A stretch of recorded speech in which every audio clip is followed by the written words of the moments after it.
Hoje a gente vai começar um novo período de gravações, tentando cobrir a coleção Amor e Psique. Esse livro específico se chama Do Inconsciente a Deus, Ascese Cristã e Psicologia de Jung, da Erna van den Winkel. Apresentação da coleção Amor e Psique. Na busca de sua alma e do sentido de sua vida, o homem descobre novos caminhos que o levam para a sua interioridade. O seu próprio espaço interior torna-se um lugar novo de experiência. Os viajantes desses caminhos nos revelam que somente o amor é capaz de engendrar a alma, mas também o amor precisa da alma. Assim, em lugar de buscar causas, explicações psicopatológicas das nossas feridas e dos nossos sofrimentos, precisamos, em primeiro lugar, amar a nossa alma assim como ela é. Deste modo é que poderemos reconhecer que essas feridas e estes sofrimentos nasceram de uma falta de amor. Por outro lado, revelam-nos que a alma se orienta para um centro pessoal e transpessoal, para a nossa unidade e a realização de nossa totalidade. Assim, a nossa própria vida carrega em si um sentido e o de restaurar a nossa unidade primeira. Finalmente, não é o espiritual que aparece primeiro, mas o psíquico, e depois o espiritual. É a partir do olhar do imo-espiritual interior que a alma toma seu sentido, o que significa que a psicologia pode de novo estender a mão para a teologia. Esta perspectiva psicológica nova é fruto do esforço para libertar a alma da dominação da psicopatologia, do espírito analítico e do psicologismo, para que volte a si mesma, à sua própria originalidade. Ela nasceu de reflexões durante a prática psicoterápica e está começando a renovar o modelo e a finalidade da psicoterapia. É uma nova visão do homem na sua existência cotidiana, do seu tempo e dentro do seu contexto cultural, abrindo dimensões diferentes de nossa existência para podermos reencontrar a nossa alma. Ela poderá alimentar todos aqueles que são sensíveis à necessidade de colocar mais alma em todas as atividades humanas.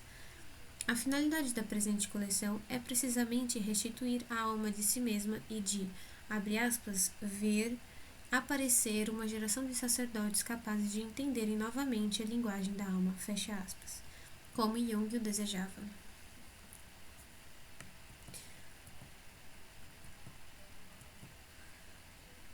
Vamos começar. Você começa no prefácio ou na introdução? Acho bom então a gente dar uma lidinha aqui no prefácio. Não vamos encurtar a leitura. Prefácio edição brasileira. Redigir este prefácio, para mim, não é apenas recordar-me de uma mulher que me engendrou para o mundo da alma e para mim mesmo, mas também dialogar novamente com ela e sentir-me solidário através de um mesmo espírito que nos anima. Meu primeiro encontro com a autora foi através de seu livro. Identifiquei-me imediatamente com as propostas essenciais nele contidas, o diálogo entre a psicologia moderna e a religião, e mais especificamente entre a fé, a vida cristã e a psicologia junguiana. Elas são tudo menos incompatíveis. É até provável que um dia elas se deem as mãos, não apenas no sentido de um aprofundamento e um alargamento mútuos, mas para criar de fato uma nova síntese a serviço de uma vida interior, uma individuação cristã. Pela sua intenção e no contexto em que se situa, este livro foi escrito, antes de mais nada, para os cristãos. Situando o lugar do seu discurso, é mais fácil entender a sua perspectiva original. Erna van den Winkel nasce e vive a primeira parte de sua vida no mais completo ateísmo, como adepta do anticlericalismo de sua época. Faz os seus estudos universitários na Sorbonne de Paris. História da arte, literatura, história das religiões e psicologia. Na década de 40, forma-se como analista, uma das primeiras analistas junguianas em Paris e na França. Seu conhecimento do simbolismo confere-lhe uma habilidade excepcional para compreender a vida onírica e a psicologia do inconsciente. No entanto, passados 10 anos de vida profissional e apesar de sua realização pessoal como analista, começa a sentir uma certa ansiedade. A concepção junguiana do homem parece-lhe demasiado limitada e, sobretudo, por demais horizontal. Os postulados epistemológicos de origem kantiana e o sincretismo junguiano incomodam-na, assim como o pragmatismo de Jung. Além do mais, começa a perceber que Jung escreveu dentro de um contexto cristão, o que não é o caso de muitos de seus alunos. Em seu trabalho analítico, percebe que, muito embora a psicoterapia junguiana seja um caminho de salvação durante um certo período, ela nos conduz, afinal, facilmente a um impasse. Em vez de se deixar apanhar por um espírito negativo e crítico, e de apegar-se à sua realização profissional e posição social, Hernan van der Winkel se permite uma nova descida às profundezas do mundo interior.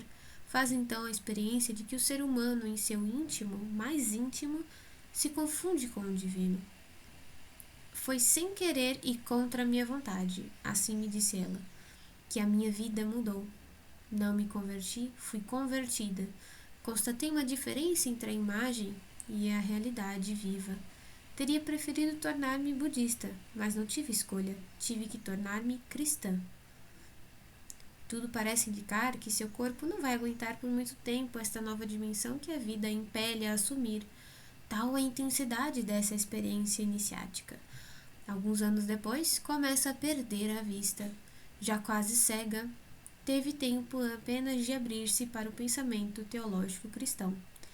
Esta mulher, como qualquer convertido, não se satisfaz com um cristianismo reduzido à missa dominical. E como psicóloga, não lhe basta brincar algumas horas por dia em seu consultório. Para ela, a vida é essencialmente una.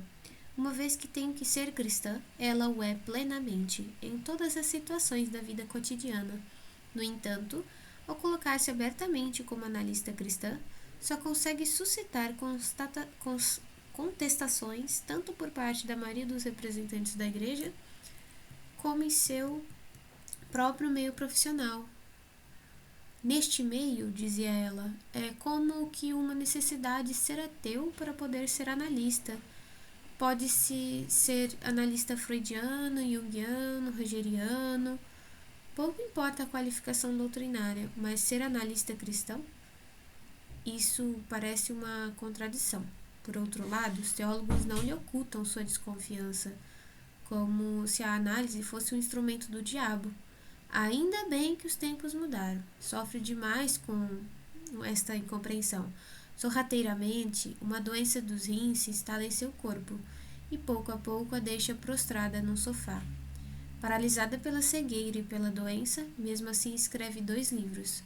Forma uma geração de analistas e dirige durante 20 anos um movimento junguiano que está nascendo na França.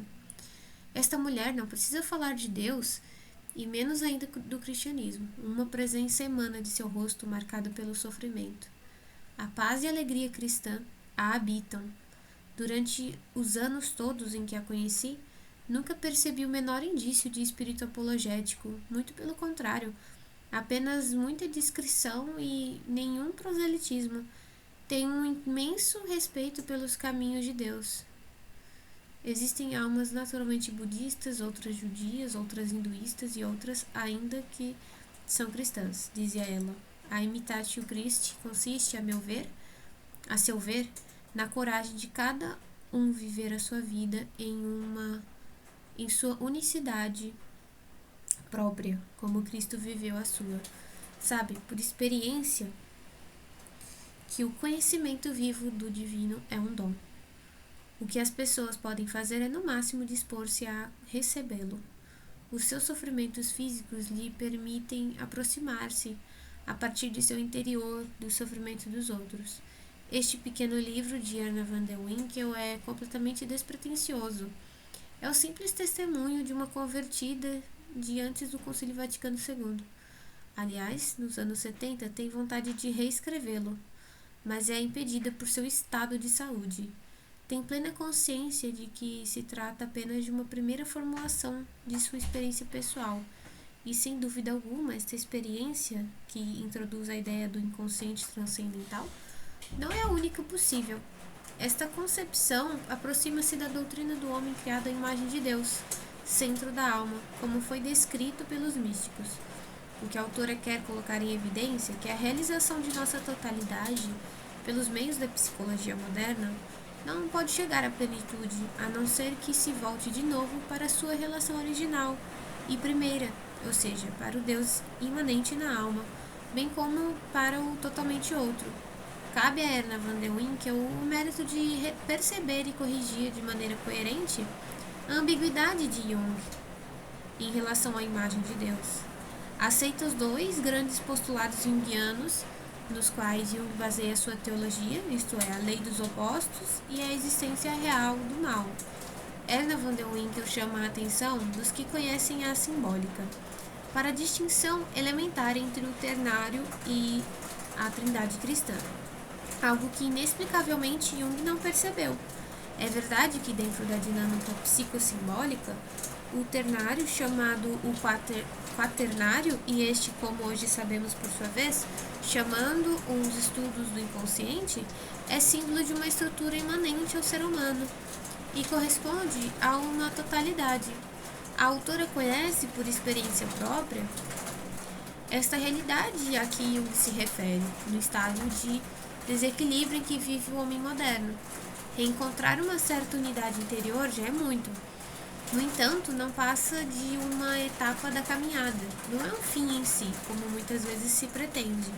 Para quem aceita ingenuamente as considerações junguianas sobre Deus, existe o grande perigo de recair no mundo do narcisismo fechado, que é justamente o contrário do que se propõe a dialética junguiana. É necessário recordar que Jung viveu e morreu como cristão, e tudo o que disse sobre Deus se refere tão somente às representações humanas de Deus. Hoje podemos perguntar-nos se, afinal das contas, suas considerações psicológicas sobre Deus não se referem à sua infância e a seu pai. Em suas memórias, no capítulo intitulado Confronto com o Inconsciente, Jung nos diz implicitamente: eu cheguei até aí. Outros irão, talvez, mais longe.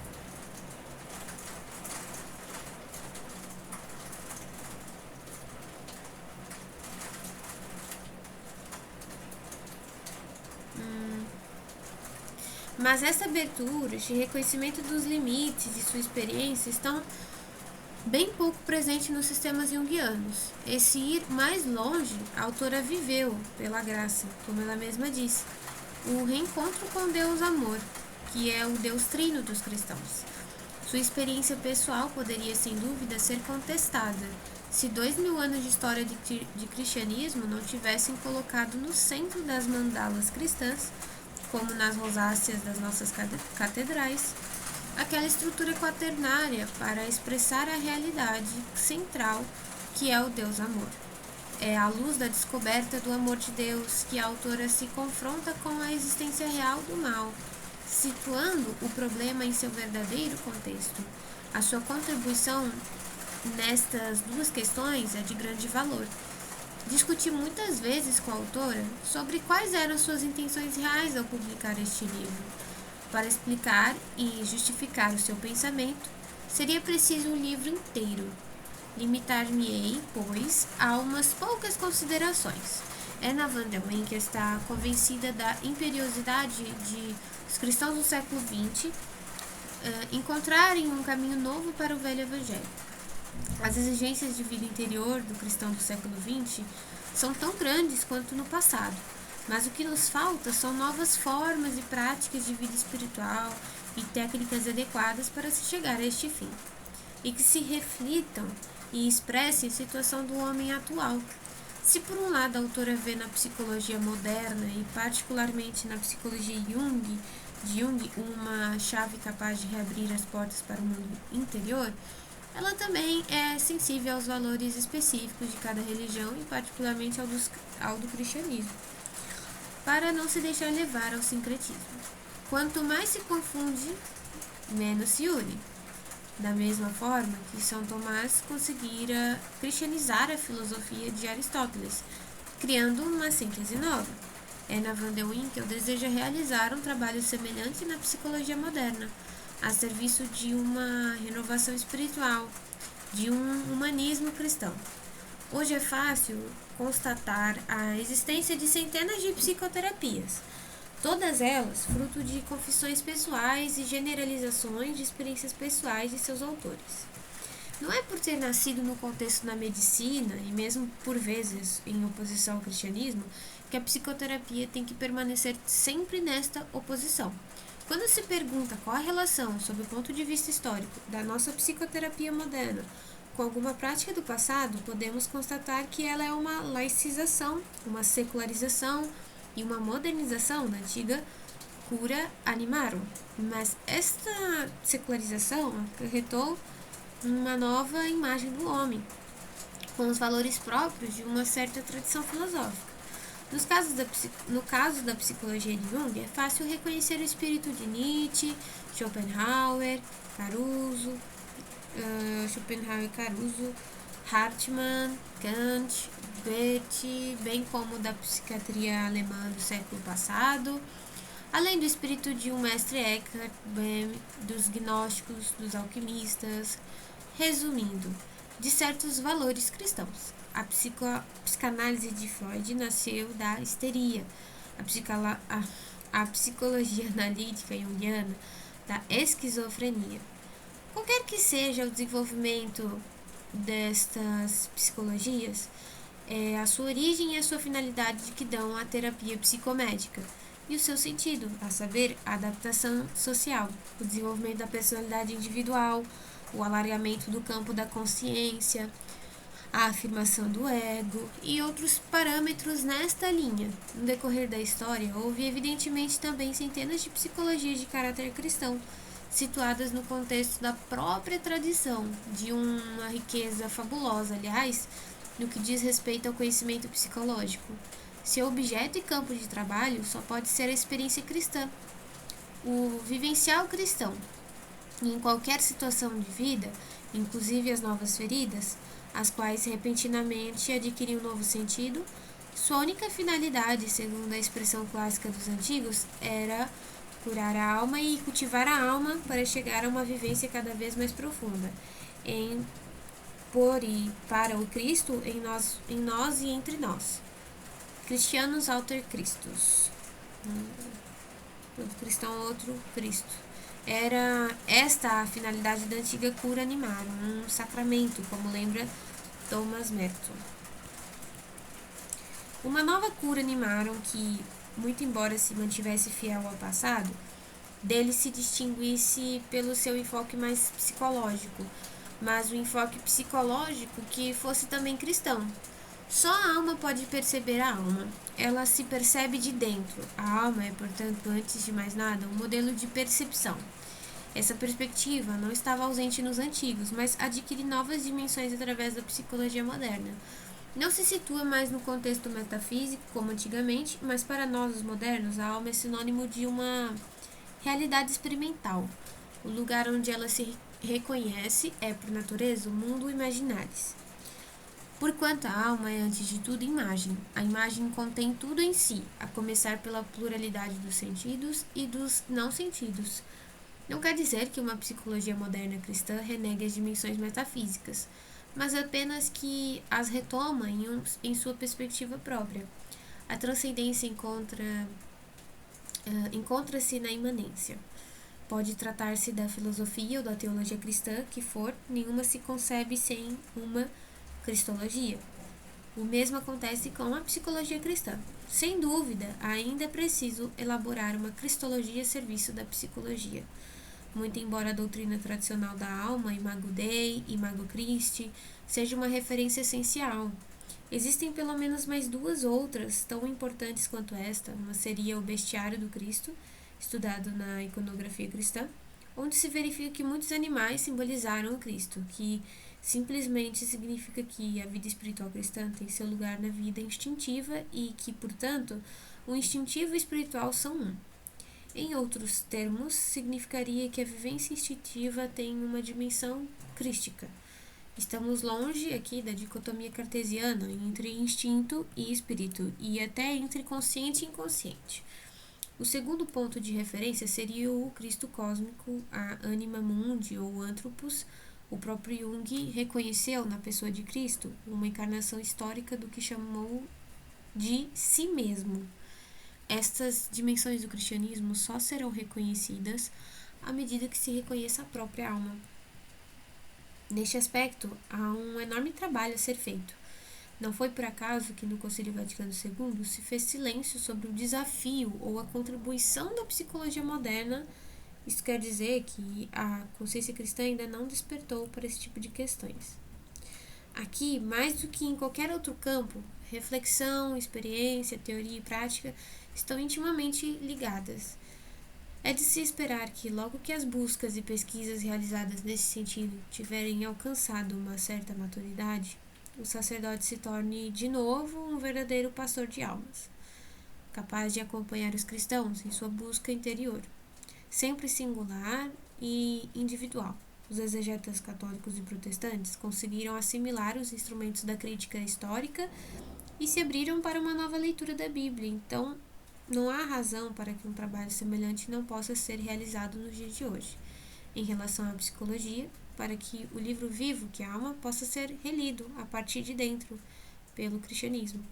A causa da pobreza da vida interior de tantos cristãos não seria essa lamentável ausência quase total de uma prática moderna de algo como a cura animarum?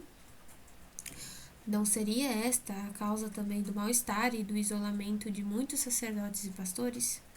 Não seria a razão porque tantas pessoas tentam encontrar-se em outras técnicas espirituais, como na psicologia moderna, nas religiões orientais ou até nas drogas? Se a alma é naturalmente cristã, como dizia Tertuliano, e se o conhecimento de si mesmo é o melhor caminho para se chegar a Deus, de São Bernardo, e já que Deus criou a alma humana, por que não abordá-la seriamente?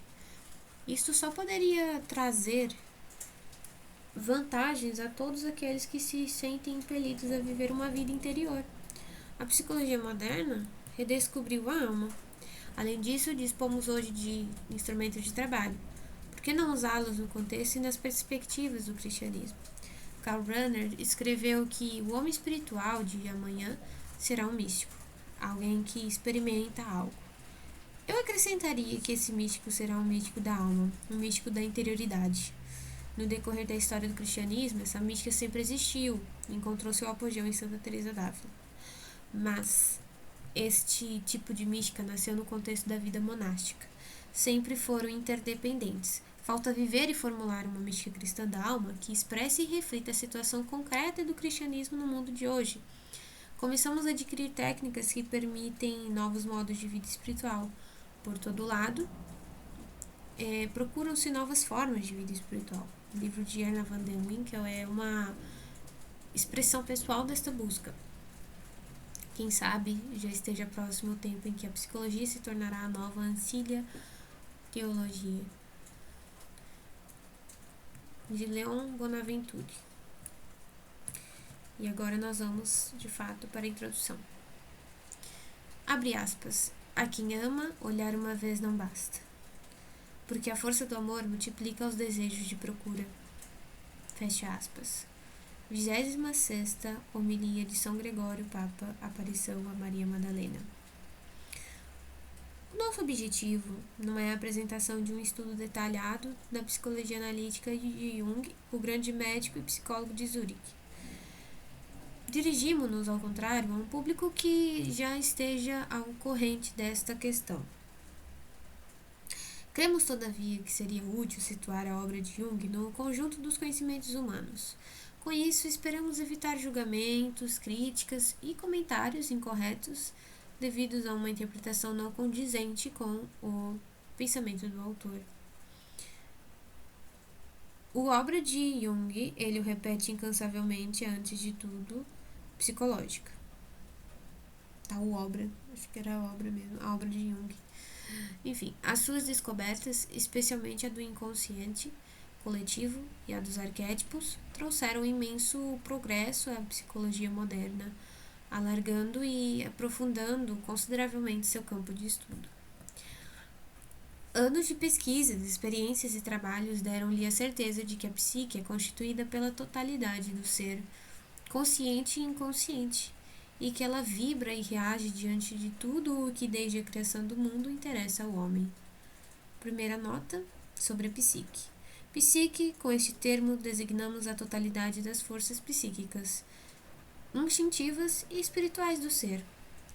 E alma, este termo designa para nós o aspecto mais particularmente espiritual da psique.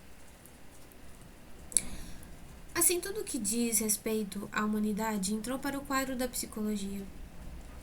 Isso explica o ecletismo da obra junguiana, que trata tanto das mitologias e da alquimia, como da gnose e das religiões. Mas, e isto é capital, estes temas nunca são estudados em função de si mesmos, mas sempre em função da psicologia, centro único para o qual converte toda a obra do mestre. Para ele, a única coisa que importa é o fato psíquico, seja qual for a sua natureza, biológica, sexual, social, metafísica ou religiosa. No fato psíquico, ele considera apenas seu sentido e seu valor psicológicos. Os diversos problemas que o filósofo, o metafísico e o teólogo estudam, de acordo com pontos de vista próprios de cada um, Jung os considera somente como psicólogo. A sua obra se apresenta como uma síntese da psicologia contemporânea.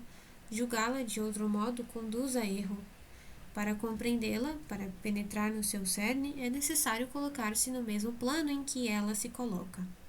Abordada de um ponto de vista puramente intelectual, ela parecerá sobrecarregada, confusa e até contraditória, e o leitor ficará sufocado pela sua diversidade e pela sua riqueza.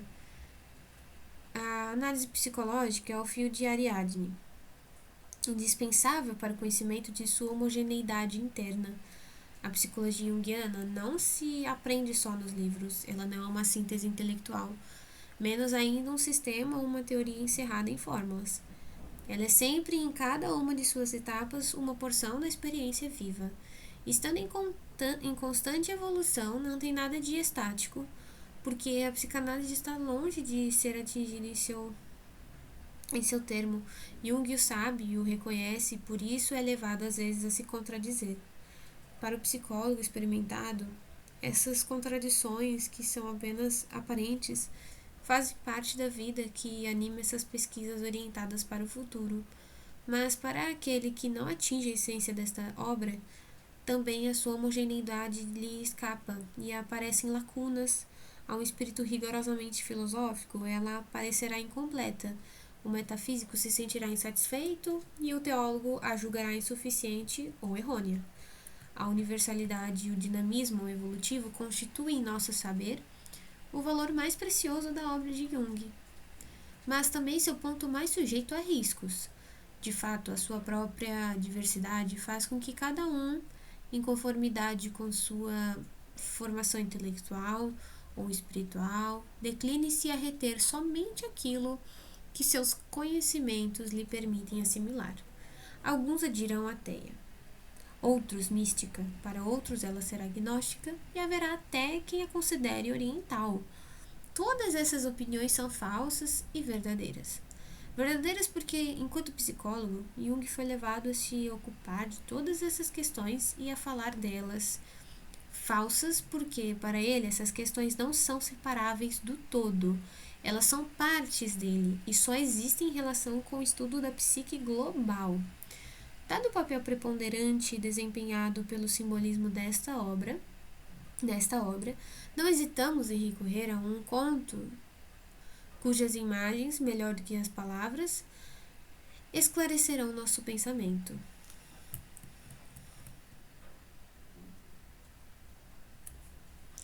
Havia uma pequena aldeia perdida no deserto. Todos os seus habitantes eram cegos. Um grande rei ia passar por lá, montado num enorme elefante em companhia de seu exército.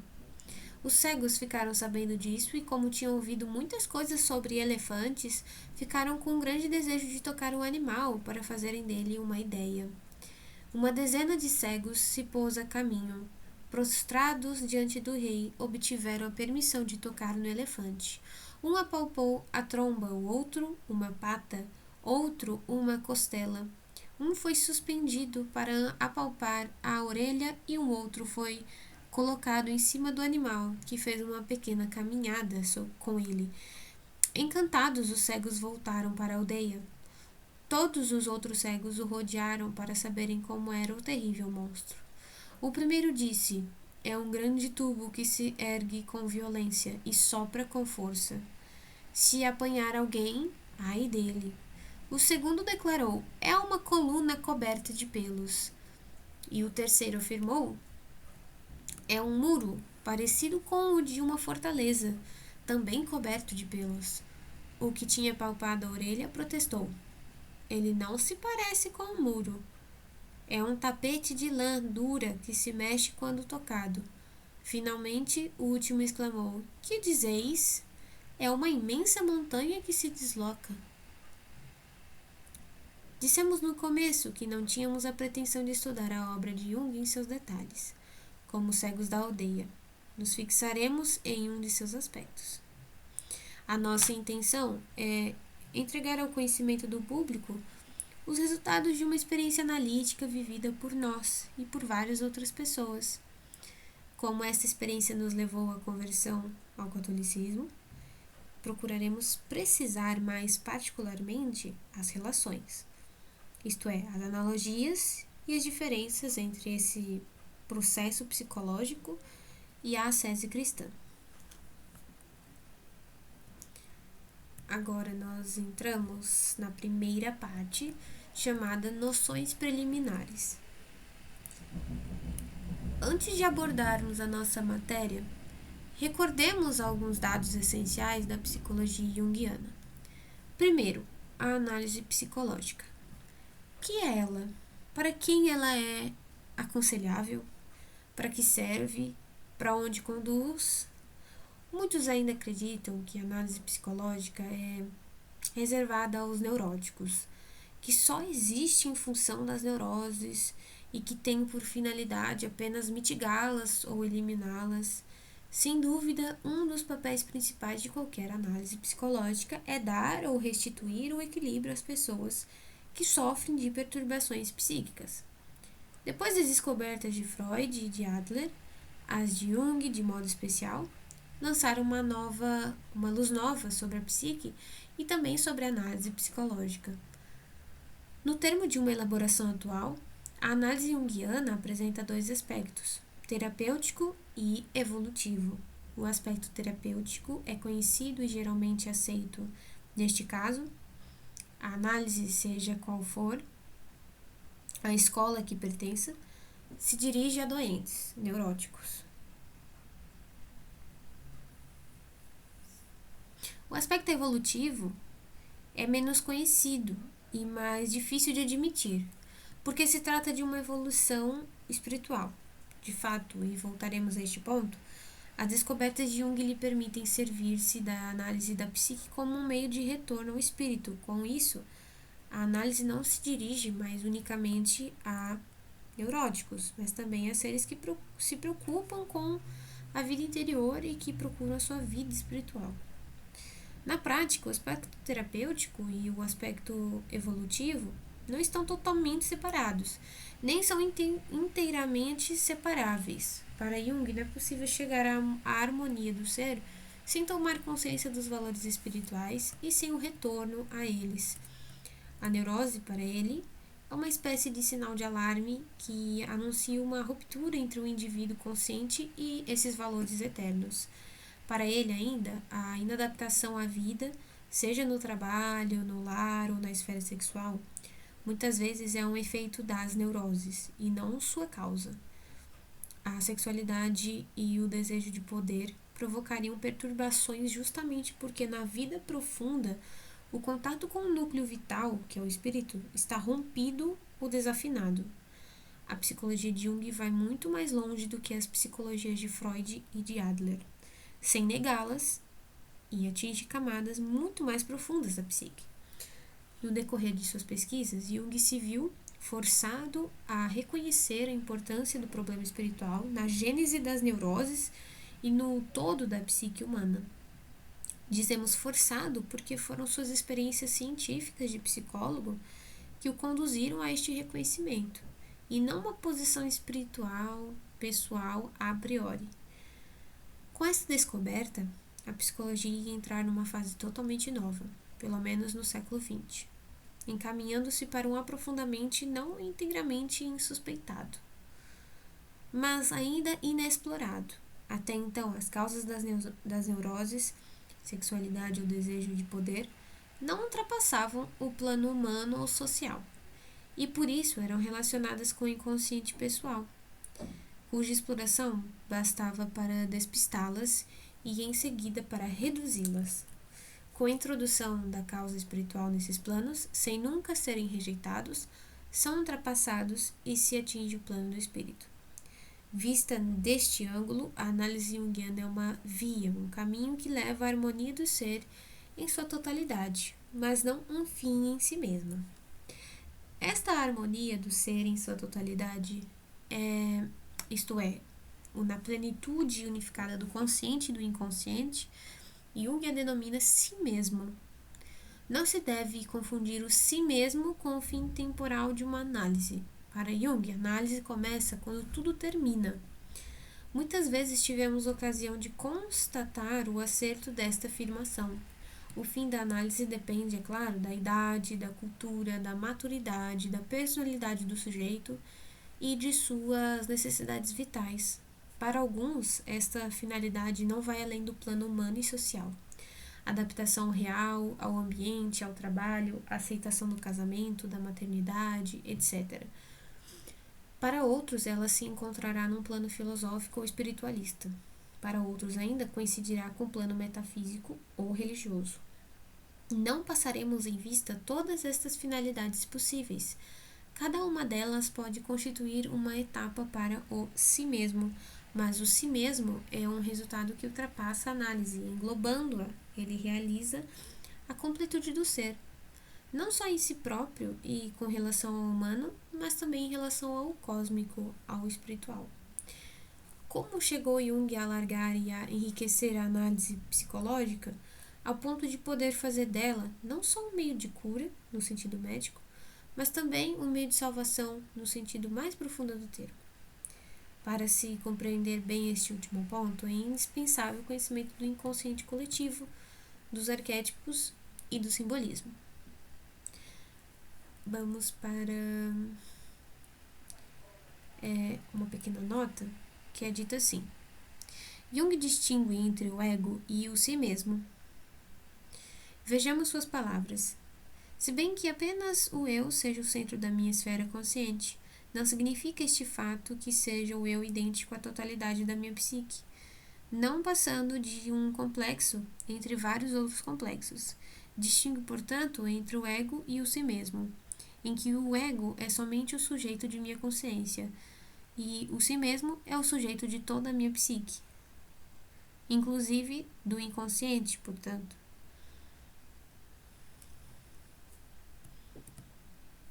Segundo ponto, inconsciente e arquétipos.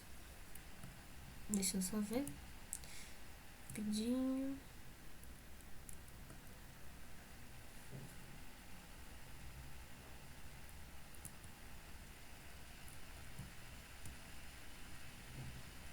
Tá.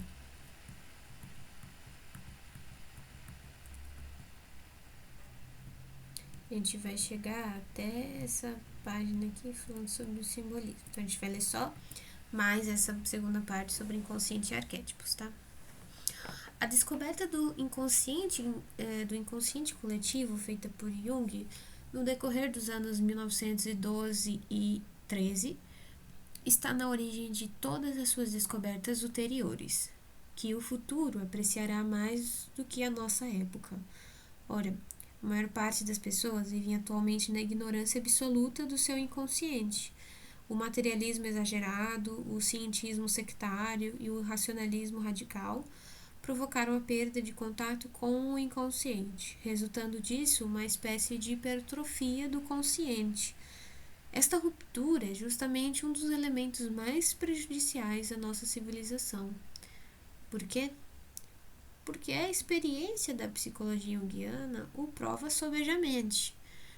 Abre aspas. O inconsciente é mais antigo do que o consciente. Ele é o dom original, fora do qual o consciente desperta sempre de novo. Fecha aspas. É no inconsciente que estão as raízes reais, mas invisíveis do consciente. Logo, por causa desta perda de contato com o inconsciente, a psique ficou amputada, lesada numa parte essencial de si mesma. Assim, ela não pode aspirar uma harmonia verdadeira e se desenvolve como o fruto de uma árvore que não tivesse mais raízes. A civilização contemporânea, a despeito de seu progresso material, e talvez por causa dele, se esgota e se desmancha. Constatam no filósofos, sociólogos, intelectuais e poetas cada vez mais. Quantos gritos de alarme, ao que parece, lançados em vão. De seu lado, os sacerdotes e os guias espirituais se queixam da ausência de vida interior, da pouca atenção, da falta de espiritualidade e da rotina apegada a ritos e a fórmulas vazias. Eles sentem a urgência de uma renovação no seio da civilização e da igreja. Esta cisão, que já vem de vários anos, verificou-se nas civilizações do passado, nos períodos de decadência ou de transição. É ela que hoje atira alguns espíritos no mundo sartreano de uma liberdade falsa e sem finalidade, enquanto precipita outros numa procura desvairada desta liberdade através do ocultismo e de um sem número de seitas. Para Jung, uma das causas iniciais desta desagregação é sem contestação e sem contestação a ignorância ou o desconhecimento do inconsciente. Já se foi o tempo em que se acreditava que o inconsciente não seria mais do que uma espécie de negativo do consciente, um reservatório de desejos reprimidos, de sexualidade não vivida, de instintos maus e perigosos, apresentando-o assim numa descrição injusta e pavorosa. Esta hipótese nociva não pode mais ser sustentada, graças sobretudo aos trabalhos de Jung. Sem dúvida, o inconsciente contém, entre outros, este aspecto negativo de nosso ser, mas tem também um prodigioso potencial de forças positivas. Ele detém nosso poder criador, nossos valores mais verdadeiros, nossas mais belas possibilidades, possui, enfim, um inesgotável poder libertador e salvador. As obras de arte, as descobertas geniais, as invenções em todos os domínios e a própria mística têm suas raízes no inconsciente. O consciente, contrariamente ao que acreditavam os séculos racionalistas, é muito menos vasto do que o inconsciente e não pode nada sem ele. Abre aspas, limitado no tempo, no espaço e na duração, o consciente é efêmero e superficial. Fecha aspas. O inconsciente é limitado e inesgotável, universal e fora do espaço, do tempo e da duração. Ele é ao mesmo tempo a fonte e a base do consciente. Este se formou e se desenvolveu lentamente na sucessão das idades. É ele que comporta o eu. Ele é indispensável a qualquer crescimento, porque tem a vontade livre. Recebe, seleciona e organiza os dados do inconsciente.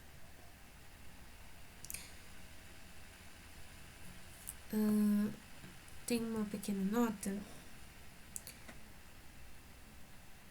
para uma parte sobre o seguinte: uma das causas iniciais desta desagregação é sem contestação a ignorância ou desconhecimento do inconsciente.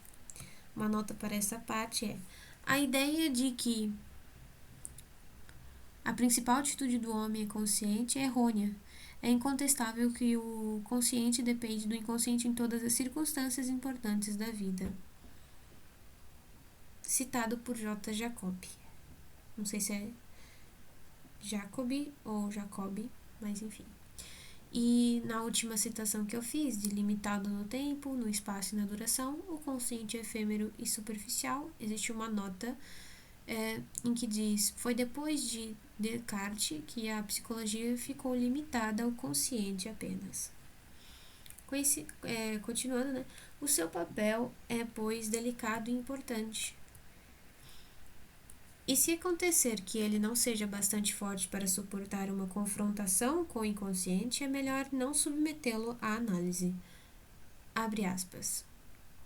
A resistência imposta pelo consciente ao inconsciente e o pouco valor dado a este último são uma necessidade da evolução histórica.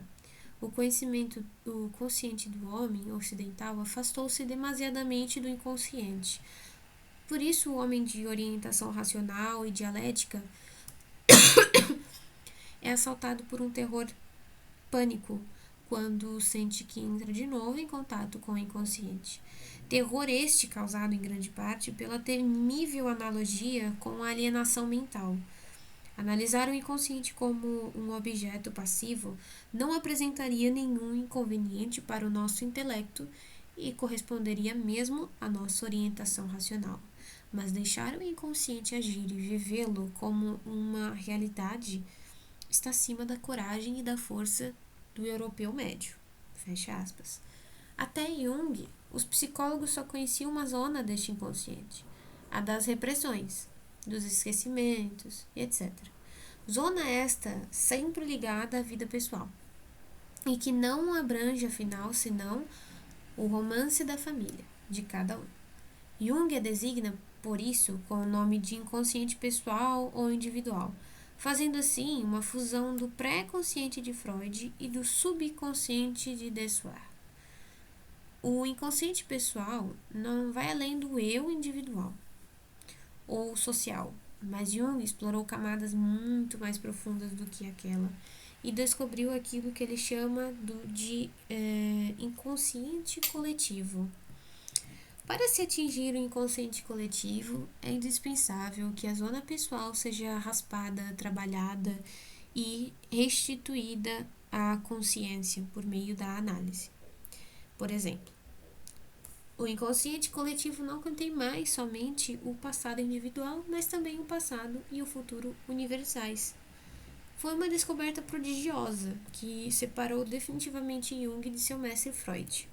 O inconsciente coletivo abre horizontes imensos e insuspeitados, não só às pesquisas psicológicas, mas também a todas as pesquisas parapsicológicas. Ele é o domínio dos arquétipos, termo este tirado de Platão, mas empregado em sentido diferente por Jung. Os arquétipos não são ideias inatas, mas forças primordiais, originais e hereditárias. Criadores de formas. Eles mesmos não são formas, mas as contêm em potência como uma matriz, possuem meio com que formar a criança, sem ser ela mesma criança. Eles têm uma qualidade potencial e preexistem as formas que criam. Abre aspas. O arquétipo não é a consequência de fatos físicos, mas mostra como os fatos físicos são experimentados pela alma. Fecha aspas. Nova citação. Abre aspas, exatamente como nossos órgãos físicos são o resultado de um longo processo de desenvolvimento, do mesmo modo, os arquétipos são consequência da totalidade da experiência humana, desde suas origens mais remotas e mais obscuras. Fecha aspas. E agora a última citação, abre aspas, quem infringe as leis de seus órgãos físicos, digestivos ou visuais, por exemplo, cai fisicamente doente. Do mesmo modo, quem infringe as leis dos arquétipos cai doente psicologicamente. Fecha aspas. Para Jolan Jacobi, o arquétipo é, por assim dizer, uma presença eterna. Os arquétipos os arquétipos são os mesmos desde as idades mais primitivas.